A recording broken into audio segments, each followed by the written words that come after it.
Bismillahirrahmanirrahim. Assalamu alaikum. Dear students, my name is Junaid Javed and today we are going to discuss chapter number 5, first year computer sciences, and we are going to discuss its first half.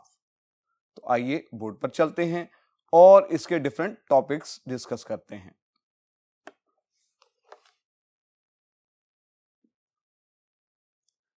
Students, जैसे introduction में हमने देखा, आज हम first year का chapter number 5 discuss करेंगे जो कि इसका फर्स्ट हाफ होगा। अब इसमें जो टॉपिक्स आज हम डिस्कस करेंगे वो आपके सामने बोर्ड पर डिस्प्ले हो रहे होंगे, जरा इन पे तवज्जो कीजिएगा। फर्स्ट ऑफ ऑल आज हम डिस्कस करेंगे वॉन न्यूमैन ने जो स्टोर्ड प्रोग्राम कंप्यूटर की थ्योरी दी थी उसमें उसने क्या कहा था। सेकंड नंबर पे कंप्यूटर आर्किटेक्चर को डिस्कस करेंगे कि मॉडर्न आर्किटेक्चर किस चीज के ऊपर बेस करता है। थर्ड वन, सीपीयू को डिस्कस करेंगे, सीपीयू क्या है, इसका स्ट्रक्चर कैसा होता है, वर्किंग कैसे होती है, प्लेसमेंट कहां कहां पे होगी इसकी, एंड सो ऑन। नेक्स्ट हम डिस्कस करेंगे मेन मेमोरी, इसकी टाइप्स और उसकी सब टाइप्स, वो सब चीजें अंडर डिस्कशन होंगी। नेक्स्ट रैम और रोम और इसकी टाइप्स डिस्कस होंगी, ये भी एक इंपॉर्टेंट आर्टिकल है। फिर कंप्यूटर बसेस हैं, उनकी टाइप्स, फंक्शंस, आर्किटेक्चर, ये देखेंगे। और लास्ट में एक आर्टिकल है वो है आईओ यूनिट का। ये हमारा इंडेक्स है, आज की ये टॉपिक्स हैं जो हम डिस्कस करेंगे। अब इनकी डिटेल के लिए हम मूव करते हैं नेक्स्ट बोर्ड पर, तो आइए नेक्स्ट बोर्ड पर चलते हैं। स्टूडेंट्स, आज का फर्स्ट टॉपिक है हमारा वो है स्टोर्ड प्रोग्राम कंप्यूटर। 1951 में एक साइंटिस्ट था जॉन वॉन न्यूमैन और उसकी टीम, इन लोगों ने एक आइडिया प्रपोज किया, वो आइडिया कहलाया स्टोर्ड प्रोग्राम कंप्यूटर का। इसके डिजाइन के मुताबिक जो हम सीक्वेंस ऑफ इंस्ट्रक्शंस लिखते हैं वो क्या कहलाती हैं, प्रोग्राम। तमाम प्रोग्राम्स या इंस्ट्रक्शंस स्टोर किए जाएंगे कहां पर, कंप्यूटर के अंदर एक यूनिट होगा जिसको मेन मेमोरी कहेंगे। ये कंप्यूटर का वर्किंग एरिया होगा और कंप्यूटर का processor one by one these instructions को फेच करता जाएगा और एग्जीक्यूट करता जाएगा। तो ये सिलसिला, ये आर्किटेक्चर जिसका आइडिया दिया था, ये आर्किटेक्चर जॉन वॉन न्यूमैन ने दिया और इस आइडिया को हम कहते हैं स्टोर्ड प्रोग्राम कंप्यूटर का आइडिया, क्योंकि इसके मुताबिक जो इंस्ट्रक्शंस हम देते हैं वो प्रोग्राम कहलाती हैं। प्रोग्राम जाके स्टोर होते हैं मेन मेमोरी में और प्रोसेसर वन बाय वन उन इंस्ट्रक्शंस को रीड करता है और एग्जीक्यूट कर देता है। इस चीज को देखते हुए अब नेक्स्ट चीज आती है कंप्यूटर आर्किटेक्चर।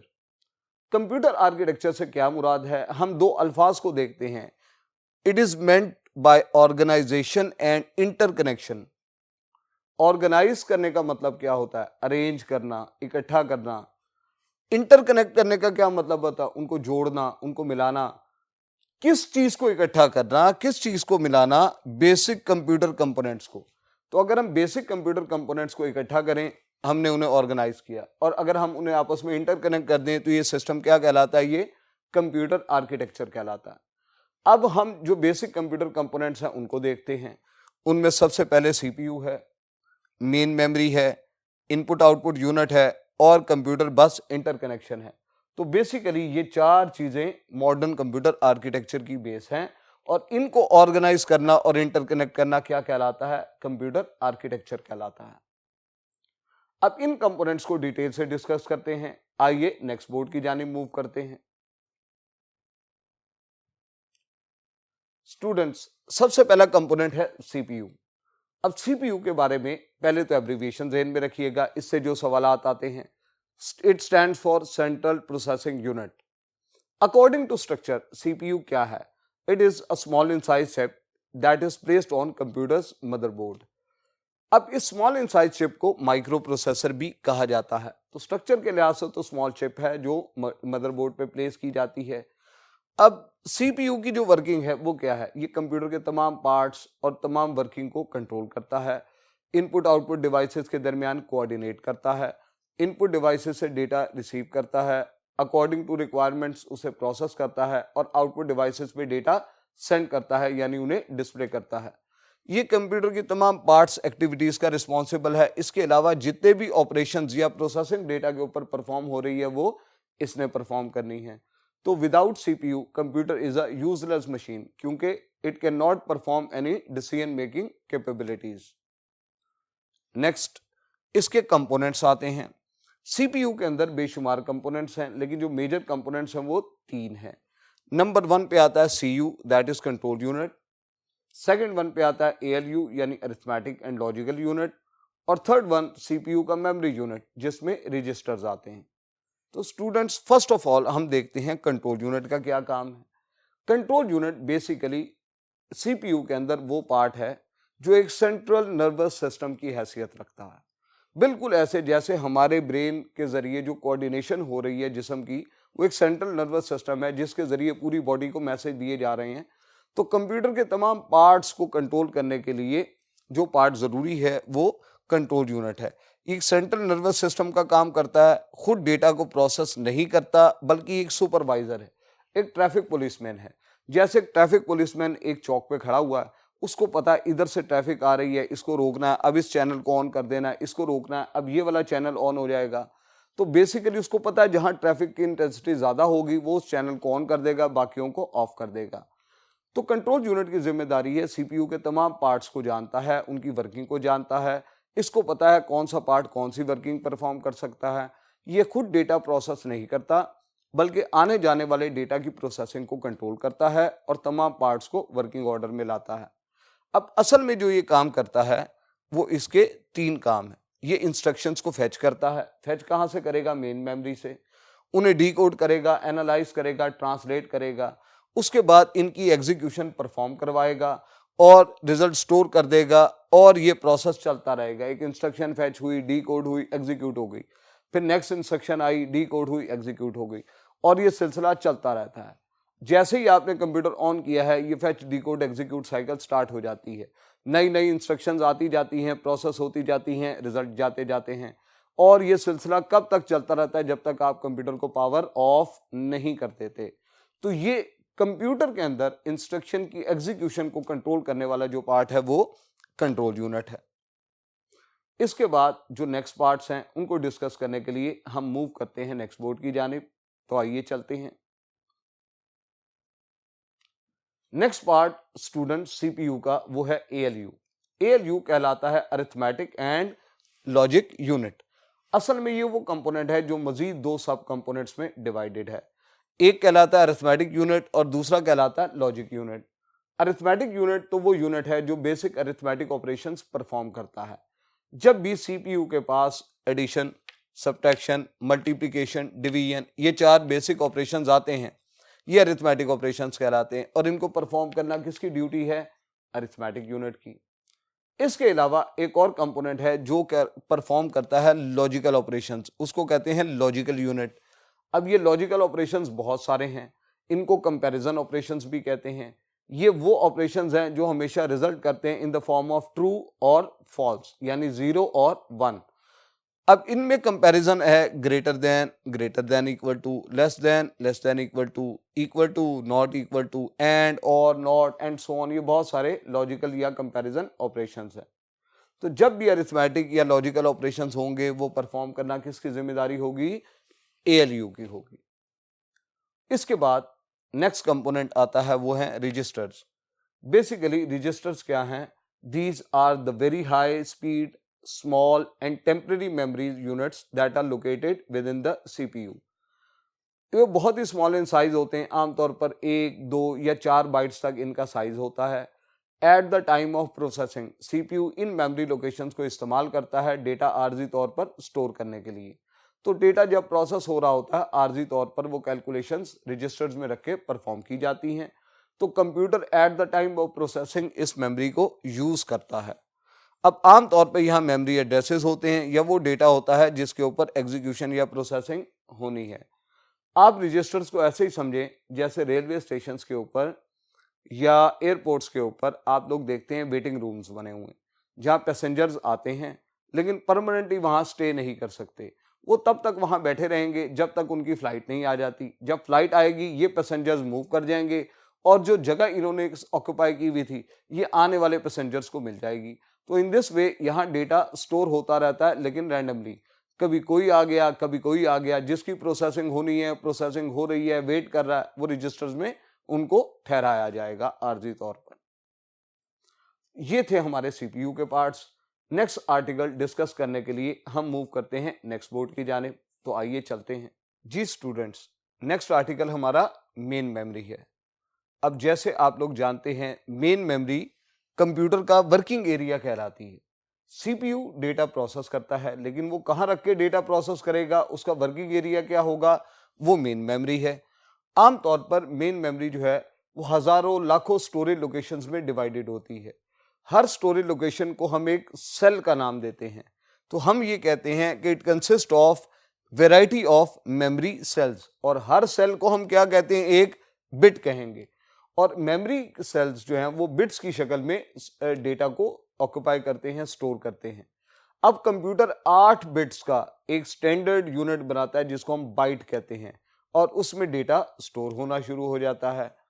हर सेल को एक यूनिक एड्रेस दिया जाता है जिसको हम क्या कहते हैं, मेमोरी एड्रेस कहते हैं।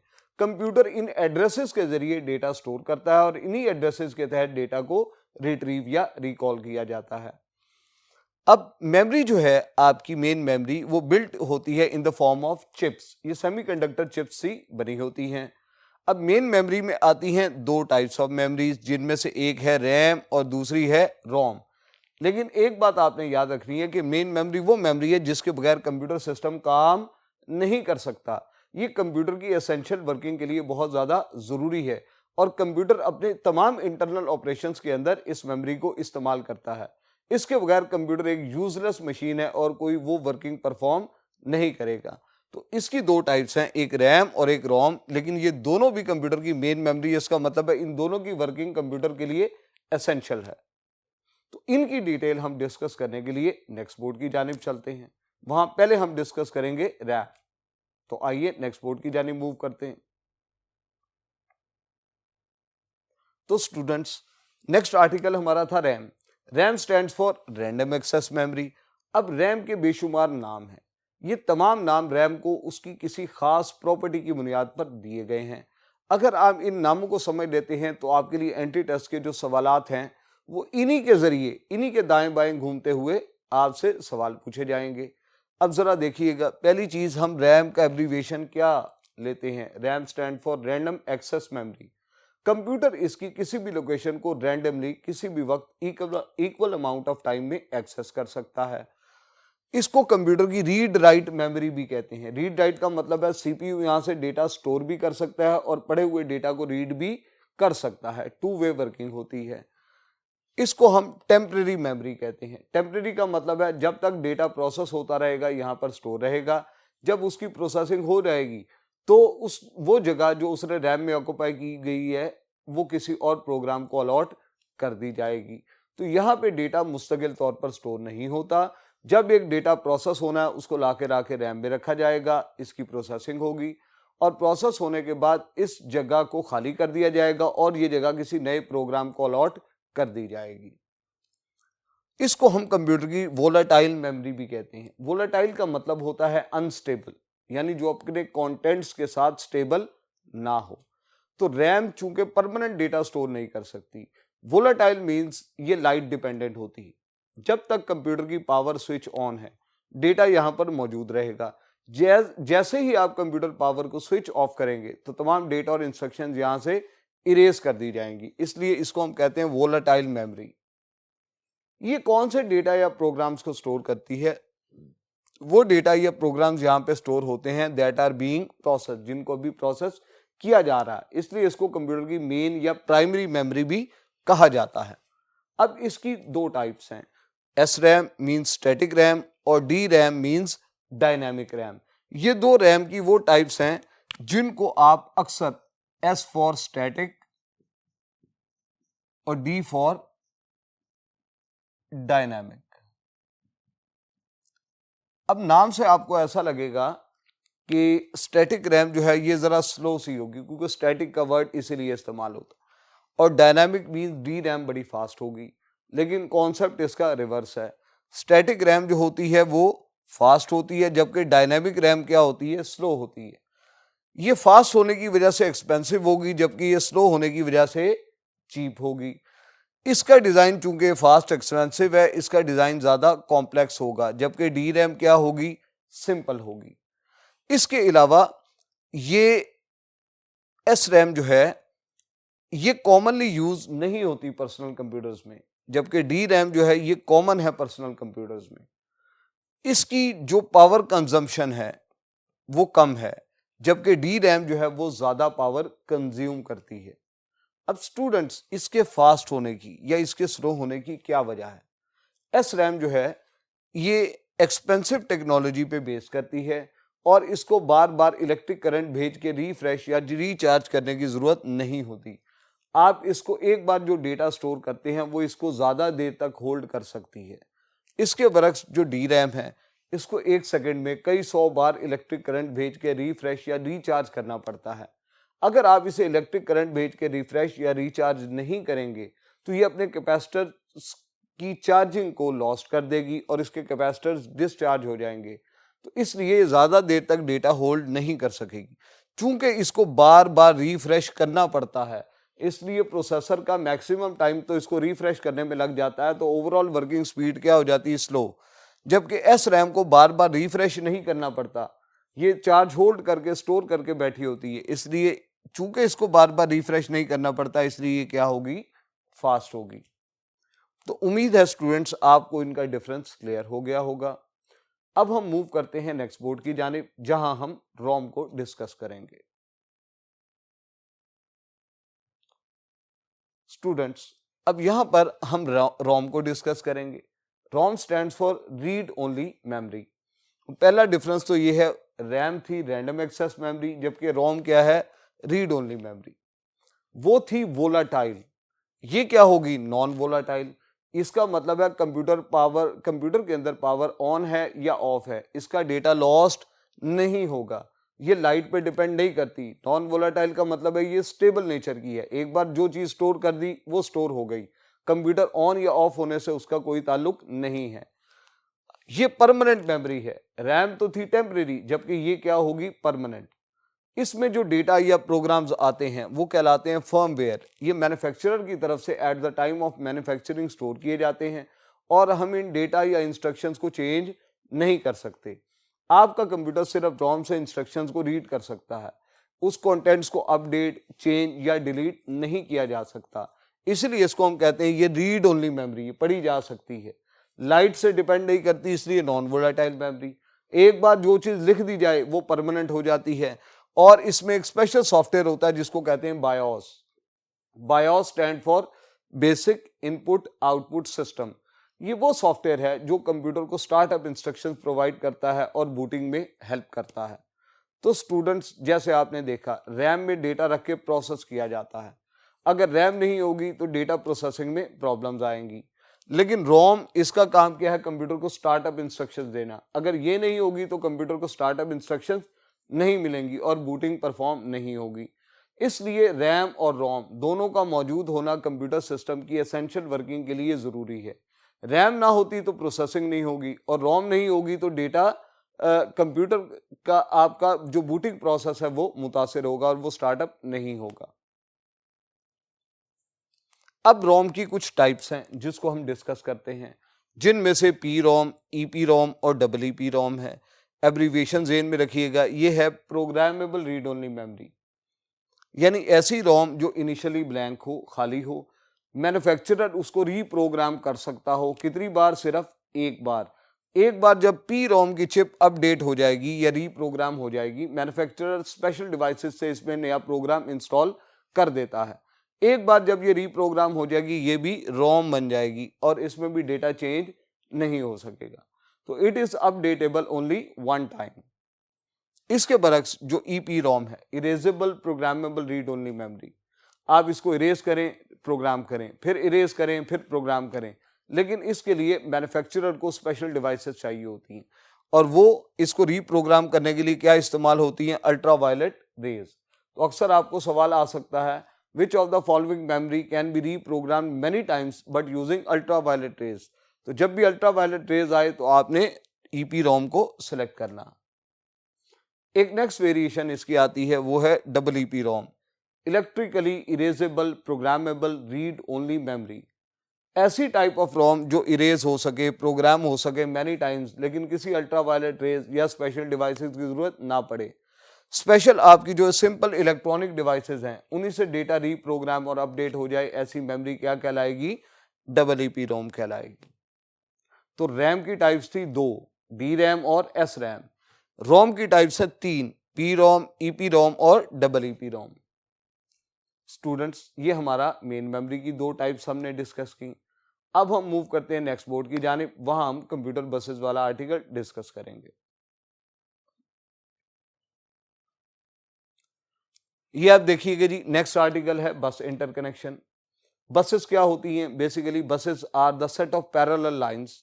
ये आपके मदरबोर्ड के ऊपर परमानेंटली फिक्स हैं और ये कंप्यूटर के तमाम इंटरनल कंपोनेंट्स को ज्वाइन करती हैं। ना सिर्फ ये कि ज्वाइन करती हैं बल्कि उनके अंदर आपस में कम्युनिकेशन भी करवाती हैं। तो वो सेट ऑफ पैरेलल लाइंस जो इंटरनल कम्युनिकेशन चैनल का काम करें, कंप्यूटर और डिफरेंट हार्डवेयर कंपोनेंट्स के दरमियान इंटरकनेक्शन प्रोवाइड करें और उनमें डेटा एक्सचेंज करने में हेल्प करें, इनको क्या कहते हैं? इन्हें कंप्यूटर बस इंटरकनेक्शन कहा जाता है। Normally there are two types of bus interconnection, system bus and expansion bus. इन दोनों में क्या डिफरेंस है?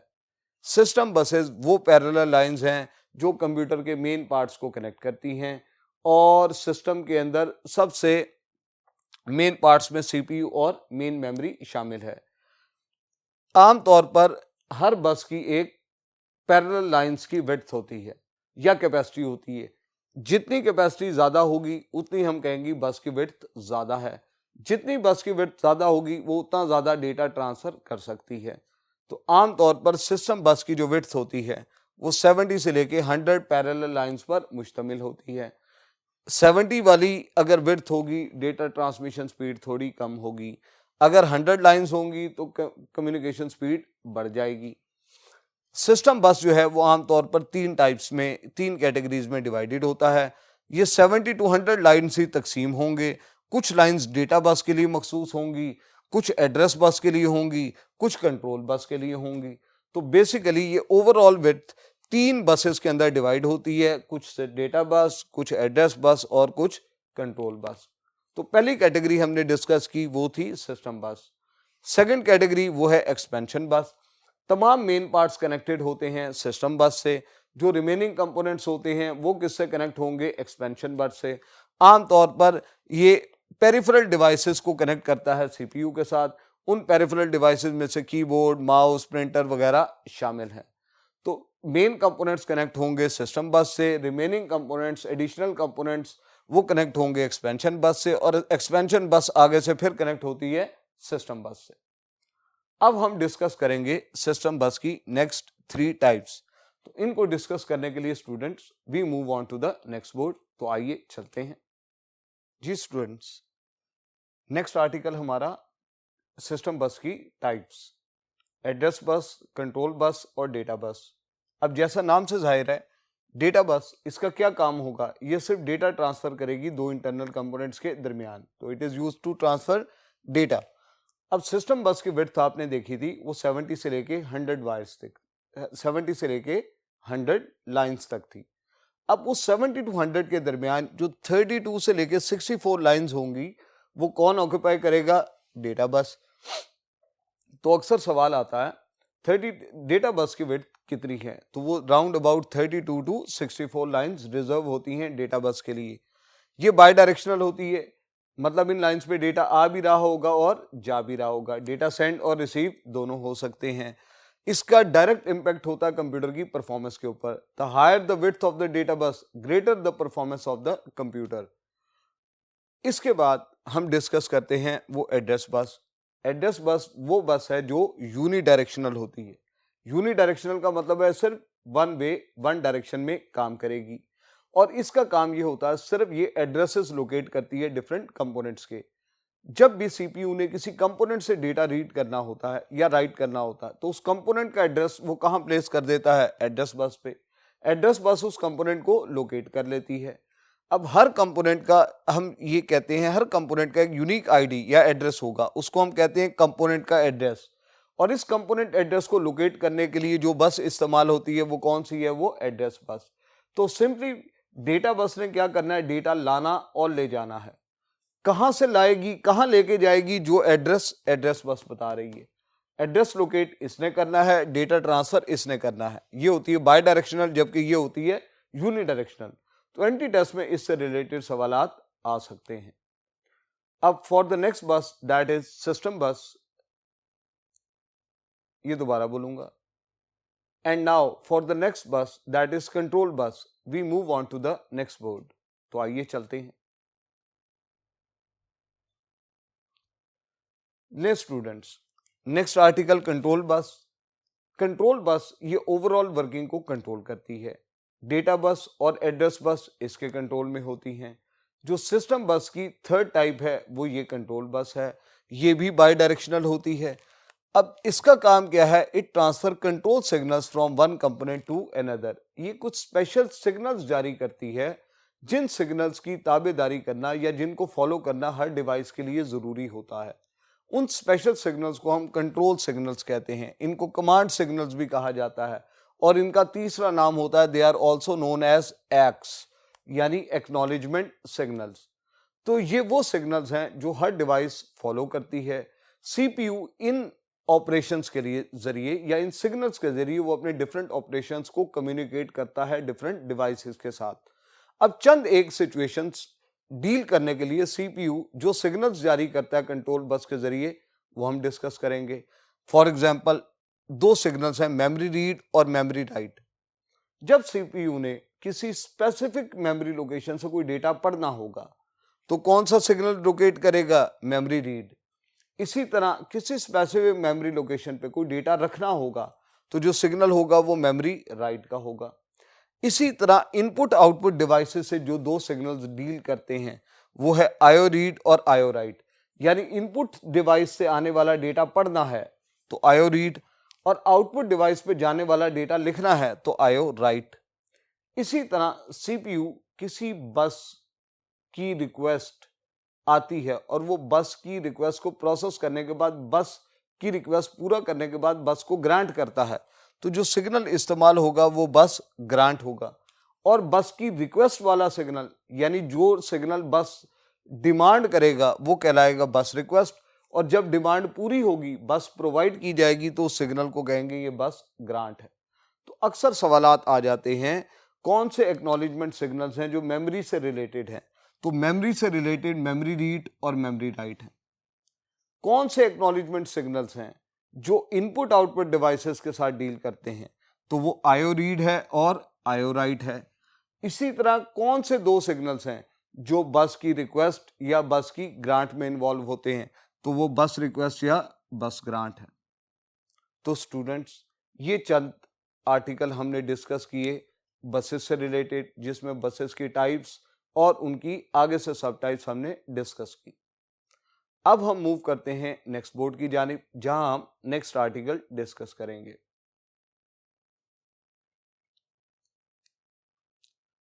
स्टूडेंट्स, अब हमारा जो आर्टिकल स्टार्ट होने जा रहा है वो है IO unit. Basically IO unit वो यूनिट है या वो कंपोनेंट है जो सीपीयू को कम्युनिकेट करवाता है किसके साथ, उसकी पेरिफेरल डिवाइसेस के साथ।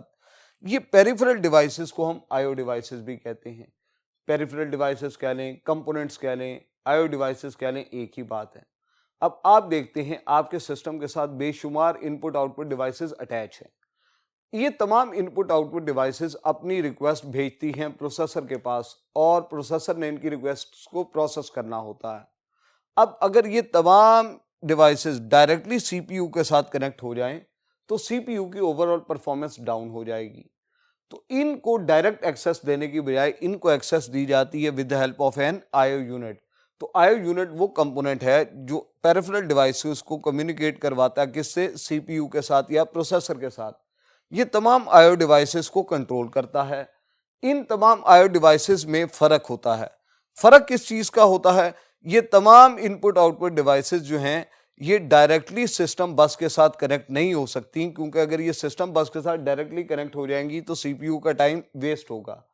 इनमें जो डिफरेंस है वो क्या है, Difference in IO devices, they differ in speed, data organization and format of data.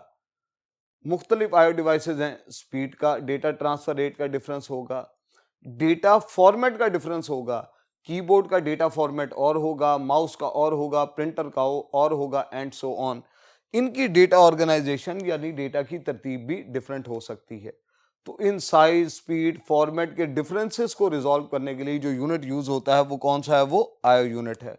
तो सिंपली जो आईओ डिवाइस की रिक्वेस्ट सीपीयू तक पहुंचाए, कम्युनिकेशन करवाए, इनको कंट्रोल करवाए, इनके स्पीड डिफरेंसेस को रिजॉल्व करवाए और इनके स्पीड डिफरेंसेस को कंपेंसेट करे, ऐसे यूनिट क्या कहलाता है? ये आईओ यूनिट है। अब जैसा अभी हमने देखा बाय डेफिनेशन, ये करता क्या है? पेरिफेरल डिवाइसेस को सीपीयू के साथ कम्युनिकेट करवाता है। अब इनकी कम्युनिकेशन के दो तरीके हैं, यानी पेरिफेरल डिवाइसेस से सीपीयू तक डेटा लाना ले जाना दो तरह से पॉसिबल है। पहला मेथड कहलाता है इंटरप्ट। इंटरप्ट के जरिए भी ये डेटा पहुंचाया जा सकता है। ये पुरानी टेक्निक थी, स्लो थी, इसलिए अब ये इस्तेमाल नहीं होती। आजकल जो मॉडर्न वे यूज होता है वो है डीएमए, डायरेक्ट मेमोरी एक्सेस। ये फास्ट मेथड है, एक्सपेंसिव है, मॉडर्न डे में ये यूज होता है। इन दोनों में डिफरेंस ये है, इंटरप्ट बेस्ड वर्किंग स्लो क्यों होती है, पुरानी क्यों होती है? क्योंकि इंटरप्ट बेस्ड वर्किंग में हर इंटरप्ट या हर सिग्नल जो है वो डायरेक्टली सीपीयू तक पहुंचाया जाता था। सीपीयू डायरेक्टली प्रोसेसिंग में इन्वॉल्व होता था। जितनी ज्यादा इनपुट आउटपुट डिवाइसेस रिक्वेस्ट ज्यादा भेजती थी, सीपीयू के ऊपर लोड उतना बढ़ता था और ओवरऑल परफॉर्मेंस स्लो हो जाती थी। अब सीपीयू के पास मदद के लिए एक स्पेशल डीएमए चिप है, इसको कहते हैं डायरेक्ट मेमोरी एक्सेस। डीएमए वो टेक्निक है जिससे एक आईओ ऑपरेशन परफॉर्म भी हो जाता है और सीपीयू की इन्वॉल्वमेंट भी नहीं होती। तो सीपीयू फ्री होता है ओवरऑल डिफरेंट ऑपरेशंस परफॉर्म करने के लिए। तो हम कहते हैं इंटरप्ट बेस्ड वर्किंग ऐसी वर्किंग है जिसमें सीपीयू डायरेक्टली इन्वॉल्व होता है किसी भी ऑपरेशन में। जितने ज्यादा इंटरप्ट आएंगे सीपीयू की वर्किंग उतनी ज्यादा स्लो डाउन होती जाएगी। लेकिन ऐसा टेक्निक ऑफ ऑपरेशन जिसमें सीपीयू कम इन्वॉल्व हो, आईओ ऑपरेशन ऑटोमेटिकली परफॉर्म हो जाए with the help of a special DMA module, तो ये तरीकाकार क्या कहलाता है? डायरेक्ट मेमोरी एक्सेस कहलाती है। जी स्टूडेंट्स, इस चैप्टर के थ्योरेटिकल आर्टिकल्स तो हमने डिस्कस किए, अब हम इसके कुछ सैंपल एमसीक्यूज डिस्कस करेंगे। तो आइए बोर्ड पर देखिए, आपको ये कुछ एमसीक्यूज नजर आ रहे होंगे। एमसीक्यू नंबर 1 मैं डिस्कस करूंगा आपके साथ। स्टेटमेंट देखिएगा इसकी, the arithmetic logical unit performs the following actions. ALU कौन कौन से एक्शंस परफॉर्म करता है? ऑप्शंस देखिएगा। ऑप्शन नंबर ए है कंट्रोल कंप्यूटर ऑपरेशंस, ये तो कोई ऑप्शन नहीं है इसलिए इररेलेवेंट है। ऑप्शन नंबर बी देखिएगा, परफॉर्म अरिथमेटिक ऑपरेशंस, ये ठीक हो सकती है, लेकिन अभी इसको फाइनल ना कीजिएगा, अगली ऑप्शंस भी देखते हैं, हो सकता है उनमें से कोई ठीक ना हो। तो ऑप्शन नंबर सी है परफॉर्म लॉजिकल ऑपरेशंस या कंपैरिजंस। तो आपको मालूम है ALU stands for arithmetic and logic unit, ये दो ऑपरेशंस परफॉर्म करता है, अरिथमेटिक ऑपरेशंस भी और लॉजिकल ऑपरेशंस भी, इसलिए इसका दुरुस्त जवाब होगा option number B and C, यानी correct option is option number D, both B and C. Second question देखिएगा, सी यू स्टैंड फॉर। तो वेरी सिंपल क्वेश्चन, आप सब लोगों को मालूम है सी यू क्या होता है? सीपीयू का वो कंपोनेंट है जो कहलाता है कंट्रोल यूनिट।